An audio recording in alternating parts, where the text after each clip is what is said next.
무슨 소리야? 응? 아까 쓰러진 거. 몰라, 이 안에서 뭐가 떨어졌나, 뭐 옷걸이나 뭐 그런 거 떨어졌겠지. 왕자님을 위해서라면.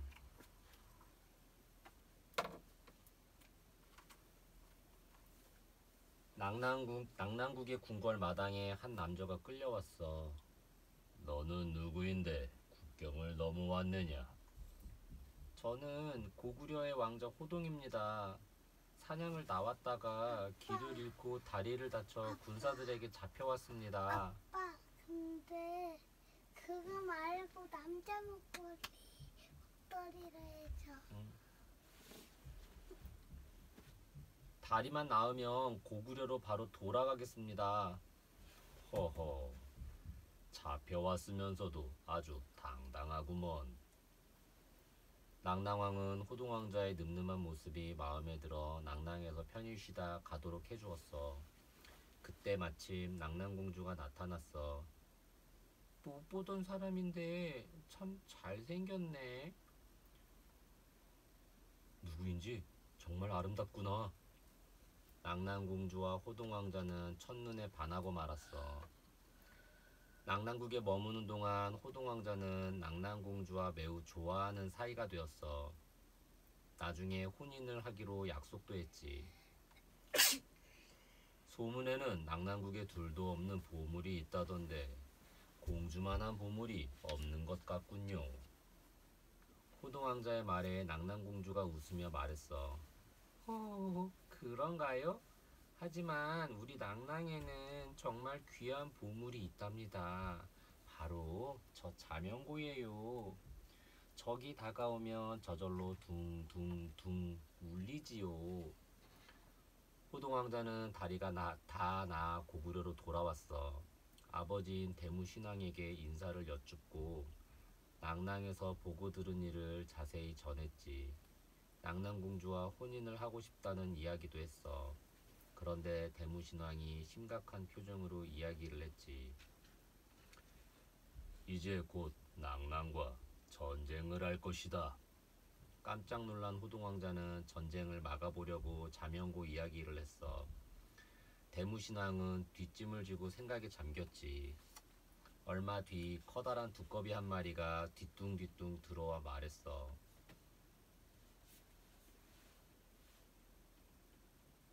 폐하, 제가 가서 자명거를 찍고 낙랑을 물리치겠습니다. 오, 네가 그 일을 할 수 있단 말이냐? 네, 폐하. 다만 한 가지 꼭 필요한 게 있사옵니다. 무엇인지 얼른 말해보아라. 황금으로 온몸을 덮는 탈을 만들어 쓰고 가야만 전쟁에서 이길 수 있습니다. 대무신왕은 두꺼비에게 황금탈을 만들 황금돈을 내려주었어. 드디어 두꺼비가 황금탈을 쓰고 공격에 나섰어. 낙랑성 가까이에 이르자 자명고가 둥둥둥 둥둥둥. 두꺼비가 성에 닿기도 전에 낙랑의 장수들이 화살을 피웅피웅. 화살이 두꺼비를 향해 비오듯 쏟아졌지. 놀랍게도 창과 화살이 두꺼비의 황금탈을 뚫지 못하고 팅팅 튕겨나갔어. 낙랑의 군사들이 더 크고 센 화살을 가져와 쏘아댔지만 황금탈을 쓴 두꺼비는 끄떡없이 성을 향해 나아갔어. 화살을 쏘아도 죽지 않는 황금 두꺼비 이야기에 온 낙랑궁이 두려움에 빠졌어. 그때 낙랑공주가 말했어. 옛날부터 두꺼비의 적은 닭이라고 했어요. 황금 닭을 만들어 저 두꺼비와 싸우게 해요. 왕은 서둘러 황금 닭을 만들게 했어. 그 사이 황금 두꺼비는 성문 바로 앞까지 다가왔지. 그때 성문이 활짝 열리면서 황금 닭이 달려나왔어. 황금 닭이 황금 두꺼비를 콕콕콕 쪼아대자 두꺼비의 황금탈이 훌러덩 벗겨졌어. 황금 닭 속에서 수십 마리의 닭들이 쏟아져 나와 콕콕콕 콕콕콕 두꺼비를 공격했지. 얼마 못 가 두꺼비는 죽고 말았어. 대무신왕은 다시 고민에 빠졌어. 이제 어떻게 한담? 그때 한 신하가 대무신왕에게 조용히 말했어.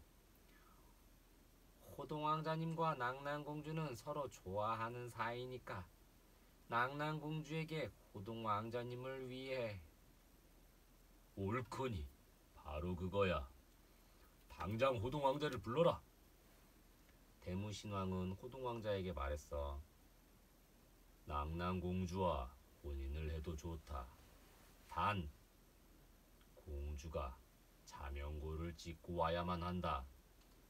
호동왕자는 고민 끝에 낭랑공주에게 편지를 보냈어. 낭랑공주는 편지를 받고 너무나 기뻤어. 하지만 편지 내용을 읽고 나니 마음이 괴로웠어. 아, 왕자님, 내게 왜 이런 시련을 주시나요? 공주는 어찌해야 할지 알 수 없었어. 그날 밤 낭랑공주는 찢어진 자명고 앞에서 하염없이 눈물을 흘리고 있었어. 아, 내가 자명고를 찍고 말았어. 환한 달빛만이 그 모습을 비추고 있었지. 호동왕자는 군사들을 이끌고 낭랑으로 향하고 있었어.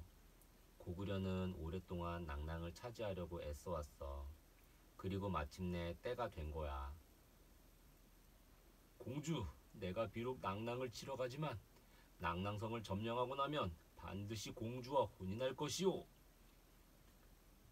호동왕자는 힘있게 말을 달리며 낭랑공주를 생각했어. 공주가 자명고를 찢었을까? 어느새 멀리 낭랑성이 보이기 시작했어. 하지만 성에 다가갈 때까지 자명고 소리는 들리지 않았어. 돌격! 호동왕자는 군사들을 향해 소리쳤어. 전하! 적이 쳐들어왔습니다. 어서 피하십시오. 신하가 달려들어오며 외쳤어. 뭐이시? 자명고가 울리지도 않았는데 어떻게 쳐들어온단 말이냐? 어찌된 일인지 자명고가 찢어져 있사옵니다. 뭐? 어떻게 그런 일이? 밖에서는 칼과 창이 챙챙 부딪히는 소리로 가득 찼고 집들이 불타며 피어오르는 연기가 하늘을 뒤덮었어. 아, 내가 무슨 짓을 했단 말인가. 낭랑공주는 자신이 한 일을 후회하며 눈물을 흘렸지만 이미 엎질러진 물이었어. 마침내 낭랑이 고구려에 항복하고 전투가 끝났어. 와, 우리가 이겼다. 고구려 만세! 그제야 낭랑공주가 생각난 호동왕자는 궁궐안 곳곳을 뒤지며 낭랑공주를 찾았어. 하지만 호동왕자가 낭랑공주를 찾았을 때 이미 낭랑공주는 숨을 거둔 채 쓰러져 있었어. 아, 공주, 이게 어찌 된 일이오. 공주와 혼인하기 위해 죽음을 무릅쓰고 달려왔는데. 호동왕자는 공주를 안고 눈물을 뚝뚝 흘렸어. 하지만 그런다고 낭랑공주가 살아 돌아올 순 없었지. 호동왕자는 그 뒤 나라에서 모습을 감추고 말았어. 사랑을 택할 것인가, 나라를 택할 것인가. 낭랑공주와 호동왕자는 우연히 만나 서로 좋아하게 되었어요. 혼인하기로 약속도 했지요. 하지만 둘은 서로 으르렁거리며 싸우는 적국의 공주와 왕자였어요. 고구려의 대무신왕은 둘이 좋아하는 사실을 알고 그것을 이용해 전쟁에서 이기려 하지요. 호동왕자는 아버지인 대무신왕의 명령을 어길 수 없어 낭랑공주에게 혼인의 조건으로 자명고를 찢어달라고 편지를 보내요. 낭랑공주는 고민에 또 고민을 하지만 결국 자명고를 찢고 목숨마저 잃게 되지요. 무엇이 정말 중요한 것인지 깊이 생각하게 만드는 매우 슬픈 이야기예요. 낭랑은 어떤 나라인가요? 낭랑은 나라라기보다는 중국의 한 나라가 우리나라의 북쪽을 빼앗아 옛 고조선 땅에 두었던 지방 관청 같은 것이었어요. 이야기에서는 왕이라고 했지만 태수라는 직책의 관리가 다스렸지요. 당시 그곳에 살던 우리 조상들에게 나무를 베어오게 하고 소금과 철을 바치게 하는 등 많은 괴로움을 주었어요. 그때 작은 나라에서 차츰 성장하고 있던 고구려가 줄곧 틈을 엿보다가 마침내 낭랑을 공격해 고구려의 땅으로 만들었지요. 비슷하지만 다른 이야기. 로미오와 줄리엣. 자명고 이야기처럼 슬픈 사랑의 이야기가 또 있어요. 세계적인 작가 윌리엄 세익스피어가 쓴 로미오와 줄리엣이에요. 로미오와 줄리엣은 서로 원수인 집안에서 태어났어요. 두 집안 사람들이 길거리에서 만나면 칼싸움이 벌어질 정도였지요. 그런데 로미오가 몰래 줄리엣 집안의 파티에 갔다가 줄리엣에게 한눈에 반하고 말았어요. 줄리엣도 로미오를 사랑하게 되고 둘은 결혼을 약속했지요. 하지만 다음날 길거리에서 두 집안 사이에 싸움이 벌어져 사람이 죽고 로미오는 그곳을 떠나야만 했어요. 줄리엣은 다른 사람과 결혼해야만 하는 처지가 되어 독약을 마셔요. 하지만 그 약은 한참 뒤 다시 살아날 수 있게 하는 약이었어요. 그런데 그 사실을 알지 못한 로미오는 줄리엣이 죽었다는 소식에 무덤으로 달려와 슬픔에 못 이겨 독약을 마시고 말았어요. 잠시 후 줄리엣이 깊은 잠에서 깨어났지만 로미오가 죽은 것을 알고 줄리엣도 죽음을 택하고 말아요. 그제야 두 집안은 잘못을 깨닫고 화해하지만 로미오와 줄리엣이 하늘나라로 떠난 뒤였지요.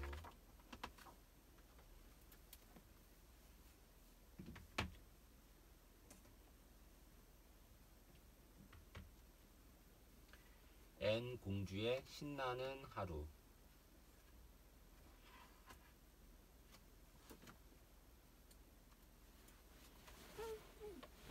이른 아침 궁궐에서 한바탕 소동이 일어났어. 임금이 공주를 찾는데 공주가 보이지 않는 거야. 공주님, 공주님, 어디 계세요? 궁궐 안의 모든 사람들이 공주를 찾아다녔지만 공주는 어디에도 보이지 않았어. 아무래도 공주님이 밖으로 나가신 것 같습니다. 뭐라고? 공주가 밖으로 혼자서 나갔다고? 깜짝 놀란 임금은 근위대장을 불러 당장 공주를 찾아오라고 명령을 내렸어. 그때 궁궐에서 조금 떨어진 한적한 마을길을 두 아이가 앞서거니 뒤서거니 걸어가고 있었어.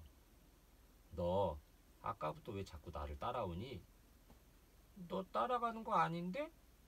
아까부터 내 뒤를 졸졸 따라왔잖아. 헤, 다 알아챘구나? 여자아이가 딱 잡아때려다 말고 말했어. 오늘 하루 실컷 놀고 싶은데 어디로 가야 할지 모르겠어. 여자아이의 말에 소년이 인심 쓰듯 말했어. 좋아. 그럼 나랑 같이 가자. 아이, 좋아라. 난 브레드야. 넌? 난 앤. 아니, 반이야. 여자아이는 그러더니 배가 고프다고 했어. 브레드는 보퉁이에서 기다란 빵을 꺼내주었지. 딱딱하지만 맛있는 빵이네. 과일은 없니? 브레드는 여자아이가 뻔뻔하다고 생각했어. 하지만 자기가 먹으려고 가져온 사과를 꺼내주었어. 얼마 뒤 둘은 브레드의 친척집에 도착했어. 기특하구나. 이 멀리까지 심부름을 오고 친구도 같이 왔으니 심부름값을 넉넉히 주마. 둘이서 맛있는 거라도 사 먹으렴. 네, 고맙습니다. 브레드는 꾸벅 인사를 했어. 둘은 시내 구경을 하기로 했어. 그런데 사람들이 모여서 웅성거리고 있는 거야. 앤 공주가 궁궐에서 사라졌다니 뭐예요? 근위병들이 앤 공주를 찾느라 난리라니까요. 그 말을 들은 바니가 브레드를 잡고 골목 쪽으로 뛰었어. 골목으로 들어서자 미용실이 보였어. 여기는 뭐 하는 데지? 그것도 모르니? 머리를 자르거나 다듬어주는 데잖아. 그 말이 끝나기도 전에 바니는 가게로 쓱 들어가더니 머리를 짧게 잘라달라고 했어. 머리 자른 값은 브레드의 심부름 값으로 치러야 했지. 조금 가자 시장이 나왔어. 이야, 여기엔 없는 게 없네. 빵 가게, 과일 가게, 채소 가게, 아이스크림 가게. 여러 가게들을 보며 바니는 처음 본 듯 즐거워했어. 시장 귀퉁이에서 바니가 우뚝 서더니 말했어. 저 토끼 진짜 귀엽다. 그러더니 꼼짝 않고 서 있는 거야. 공을 던져서 맞히면 인형을 준단다. 3번 던질 수 있으니 한번 해보렴. 장사꾼이 브레드를 보고 말했지.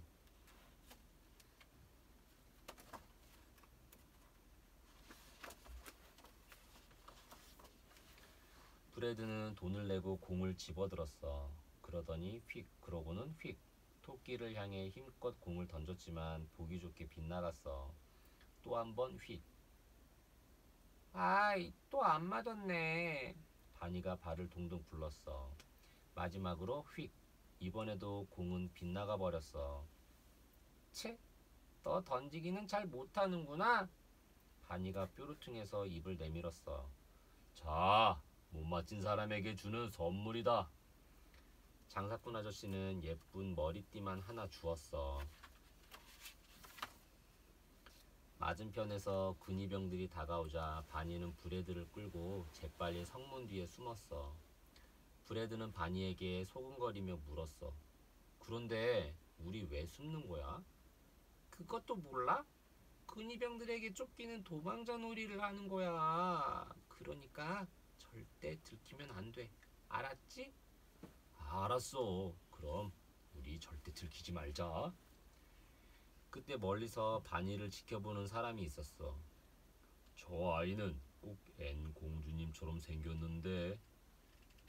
임금님을 모시다 실수를 저질러 쫓겨난 시종장이었어. 시종장은 매를 날려보내며 말했어. 저 아이들을 따라가거라. 바니와 브레드는 높이 솟은 망루에 다다랐어. 저기 올라가면 온 세상이 다 보이겠다. 그럼 우리 올라가 볼래? 얼마 안 돼 근위대장과 부하들도 그곳에 다다랐어. 대체 뭐하느라 여태 공주님을 못 찾는 거야? 근위대장이 화를 내자 근위병 한 명이 말했어. 대장님, 망루에 올라가면 시내가 다 보이니 공주님을 찾을 수 있지 않을까요? 그거 좋은 생각이군. 바니와 브레드는 아래를 보며 신나서 외쳤어. 우와, 멋지다. 우리가 세상의 주인인 것 같아. 그러다 바니는 근위병들을 보았어. 큰일 났다. 근위병들이 올라오려나 봐. 망루 주위로는 시종장의 매가 빙빙 돌고 있었지. 근위대장이 망루 입구를 향해 뚜벅뚜벅 걸었어. 공주님은 대체 어디로 가신 거야? 정말 골치 아픈 공주님이라니까.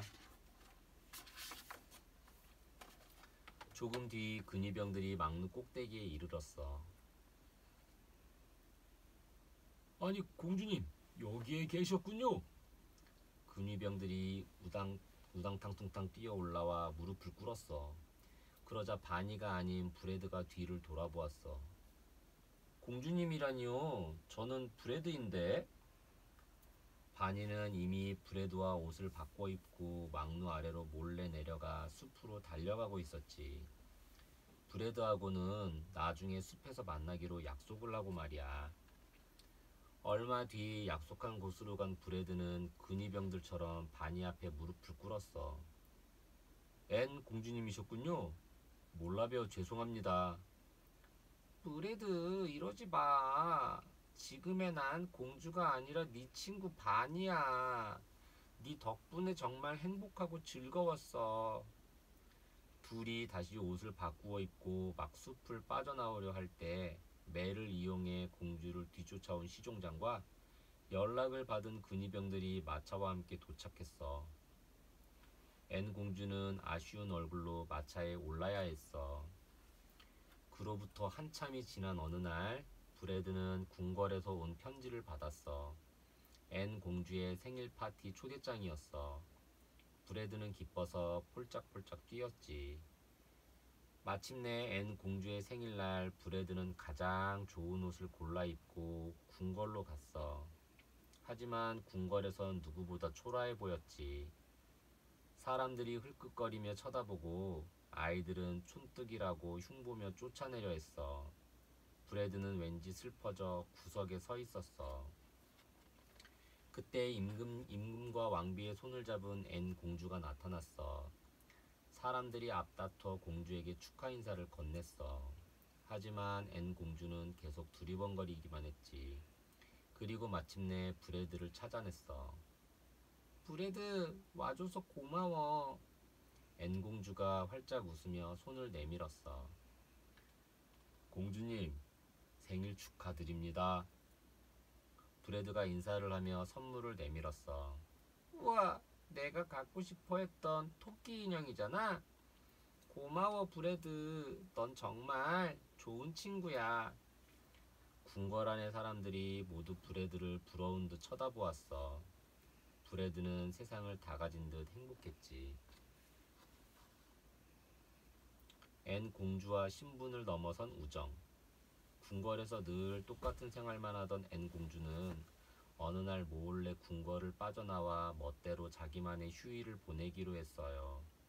하지만 어디로 가야 재미있게 놀 수 있는지 알지 못했어요.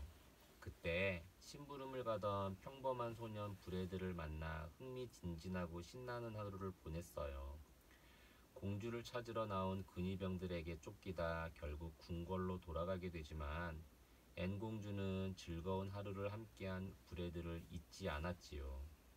앤 공주는 자신의 생일에 궁궐을 찾은 브레드를 어느 누구보다도 반갑게 맞아주었어요.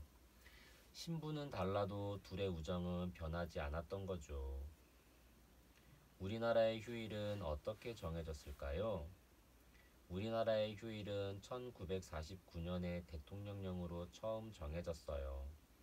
당시에는 1월 1, 2, 3일과 식목일, 추석, 한글날, 크리스마스, 그리고 정부가 필요에 따라 정하는 임시 휴일이 다였어요. 그 후 조금씩 바뀌어 왔는데 3.1절, 광복절, 개천절, 한글날 등의 국경일은 나라의 경사로운 날을 기념하기 위해 설날과 추석은 예로부터 이어져 온 명절을 온 국민이 즐기기 위해 석가탄신일과 크리스마스는 세계적인 종교 축일을 기념하기 위해 휴일로 정해졌어요. 또 어린이날은 어린이들이 씩씩하고 아름답게 자라기를 기원하며 현충일은 나라를 위해 목숨 바친 조상들을 추모하기 위해 정해졌지요. 화가가 그린 그림 속의 공주. 공주는 왕의 딸을 이루는 말이에요. 옛날 중세시대의 유명 화가가 그린 그림 중에 공주의 모습을 잘 보여주는 그림이 있어요. 한번 살펴볼까요? 17세기 에스파냐의 화가 벨라스케스가 그린 그림이에요. 에스파냐의 왕이었던 펠리페 4세의 딸 마르가리타 공주의 생활 모습을 잘 보여주고 있지요. 공주를 중심으로 여러 사람이 그려져 있어요. 이 그림에는 모두 몇 사람이 그려져 있을까요? 한번 헤아려 보세요. 공주 왼쪽에 앉아있는 시녀, 그 왼쪽에 그림을 그리고 있는 화가, 오른쪽에 시녀와 난장이, 어린 시동, 시녀 뒤에 한 부인과 호위병, 문 밖 계단에 서 있는 시종장, 그리고 거울 속의 왕과 왕비의 모습이 비치는 것까지 모두 11명이 등장해요.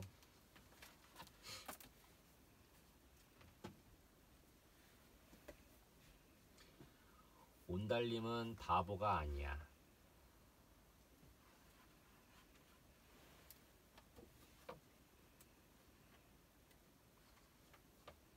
옛날 고구려 평원왕에게 딸이 하나 있었어.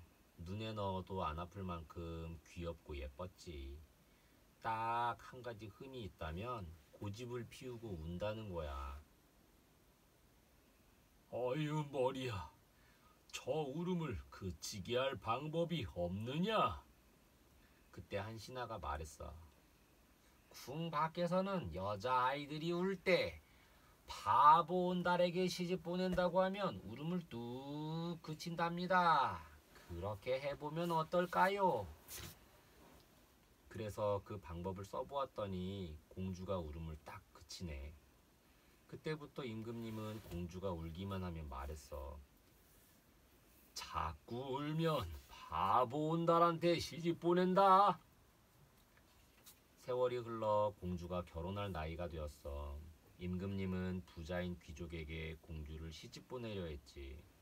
하지만 공주는 싫다고 고집을 부렸어. 저를 온달한테 시집 보낸다고 하셨잖아요. 저는 온달한테 시집 갈래요. 참다 못한 임금님이 화를 버럭 냈어. 그럼 네 마음대로 하거라. 공주는 정말 짐을 싸서 궁궐을 나왔어. 그러고는 물어물어 바보 온달을 찾아갔지. 저는 평강공주예요. 온달님의 신부가 되려고 왔어요. 공주가 말하자 온달과 어머니는 깜짝 놀랐어. 방금 뭐라고 했어?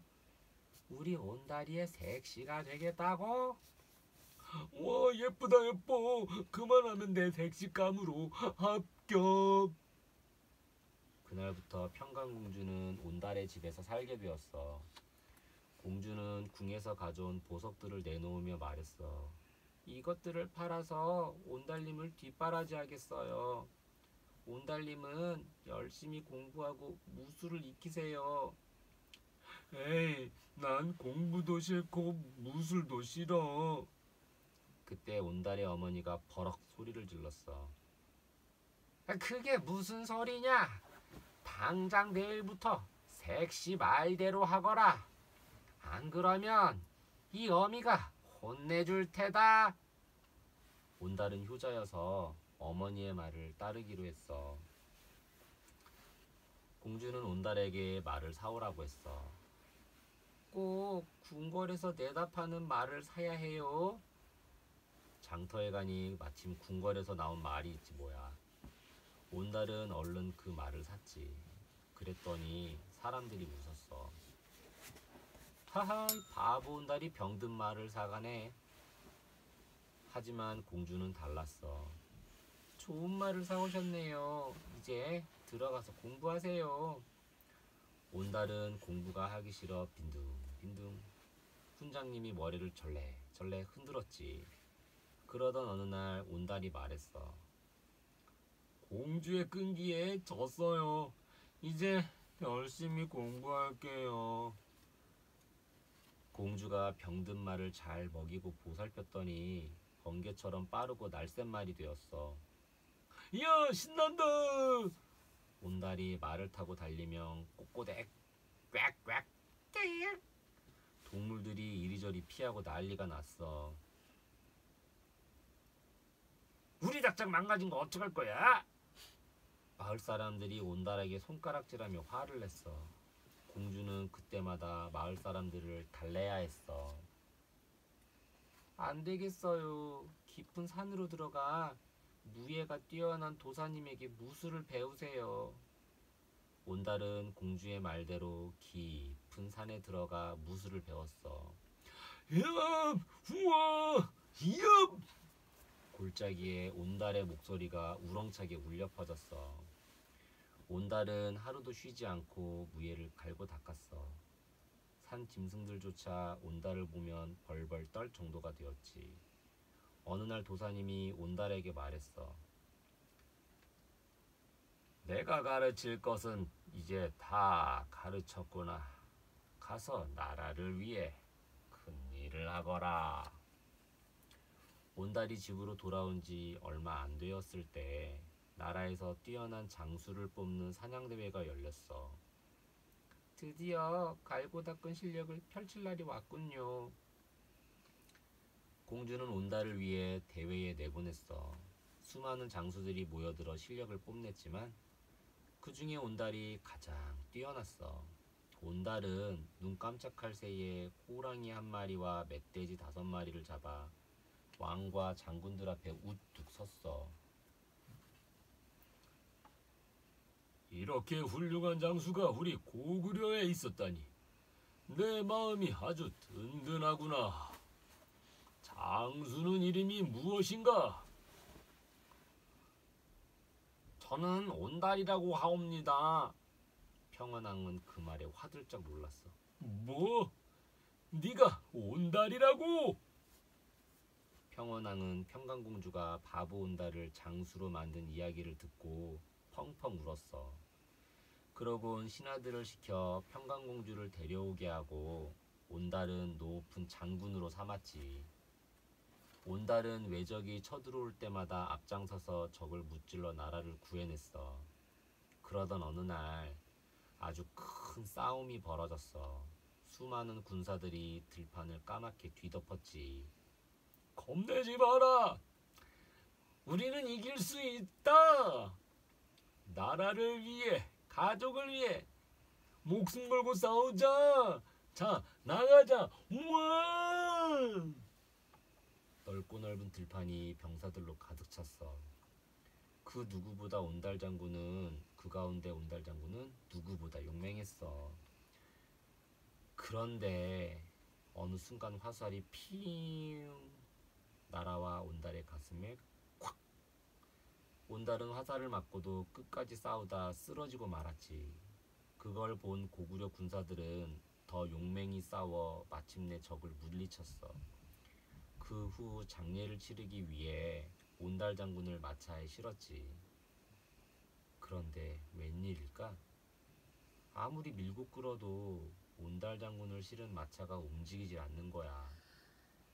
평강공주가 불이 나게 달려와 눈물을 흘리며 말했어. 애쓰셨어요. 서방님 덕분에 나라가 평안해졌으니 이제 마음 놓고 떠나세요. 그제야 온달을 실은 마차가 움직이기 시작했어. 바보를 장군으로 만든 슬기로운 여자. 평강공주는 예쁘고 귀여웠지만 고집쟁이 울보예요. 아버지인 평원왕은 울음을 그치게 하려고 바보 온달에게 시집 보내겠다고 으름장을 놓지요. 결혼할 나이가 되어 귀족에게 시집을 보내려 하자 바보 온달에게 시집 가겠다며 집을 나와요. 아버지가 장난으로 한 말을 진짜로 믿고 실제로 행동한 거예요. 하지만 평강공주는 매우 슬기로운 여자예요.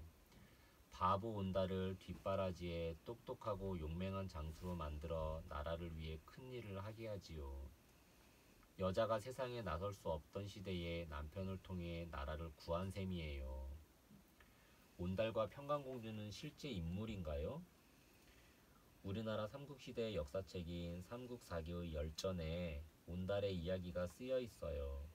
고구려 제25대 왕인 평원왕이 울보 딸을 놀리며 바보 온달에게 시집 보내겠다고 했다는 이야기로 평강공주가 정말 온달에게 시집가 온달을 훌륭한 장수로 만들었다는 이야기가 나와요. 이 이야기를 바탕으로 나중에 온달전이라는 옛 소설도 쓰였지요. 역사책에 나오는 인물이니 실제로 살았던 사람일 가능성이 아주 크겠죠? 평강공주와 온달의 전설이 어린 곳.